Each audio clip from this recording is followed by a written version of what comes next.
چربی شکم خیلی راحت جمع میشه، ولی خلاص شدن ازش واقعا کار سختیه. کافیه فقط به پیتزا فکر کنی، یهو یه لایه چربی جدید ظاهر میشه. اما هر چقدر هم کاردیو بزنی، انگار بدنت تصمیم گرفته برای زمستون ذخیره سازی کنه. بیایید واقعیت رو بگیم.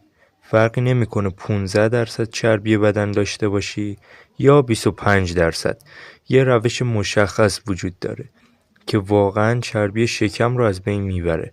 نه قرص جادوییه، نه تمرین عجیب غریب، فقط یه سیستم درست که جواب میده. ولی قبلش باید چند تا باور غلط رو کنار بذاریم. احتمالاً یه مدت رژیم گرفتی، تمرین کردی، دستات لاغرتر شدن، صورتت خط افتاده، اما شکمت هنوز همونجاست، انگار بهت میخنده. این تقصیر تنبلی یا کم تمرینی تو نیست. بدن ما اینطوری طراحی شده.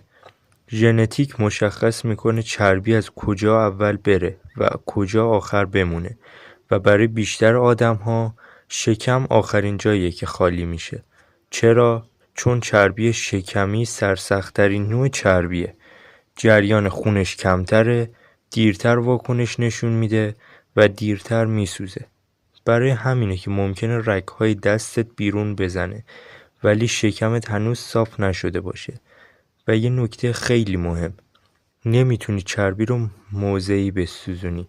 هر چقدر هم دراز نشست بزنی، شکمت به تنهایی آب نمیشه. اما این به این معنی نیست که تمرین شکم بیفایده است. وقتی عضلات شکمت قوی میشن، حتی با درصد چربی بالاتر هم خودشون رو نشون میدن.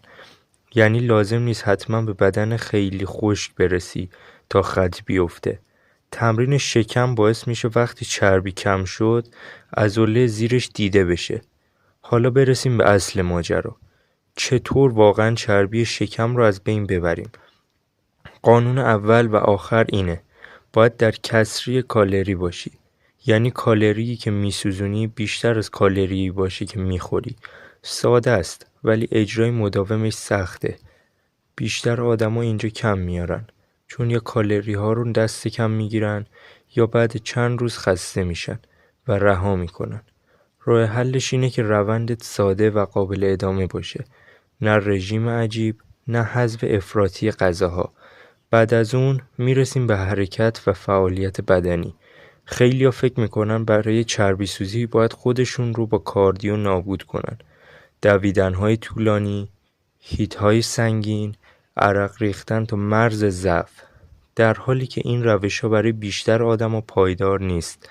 یا بدن خسته میشه، یا عضله از دست میره، یا انگیزه میمیره. به جاش ساده ترین و موثرترین گزینه اینه: پیاده روی منظم.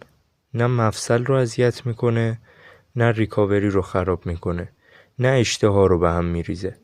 7 تا 10 هزار قدم در روز، بدون فشار، بدون استرس. میتونی موقع تلفن حرف زدن راه بری، ماشینت رو کمی دورتر پارک کنی، یا فقط بری یه دور اطراف محل قدم بزنی. همین کارهای ساده وقتی هر روز تکرار بشن، اثرشون جمع میشه.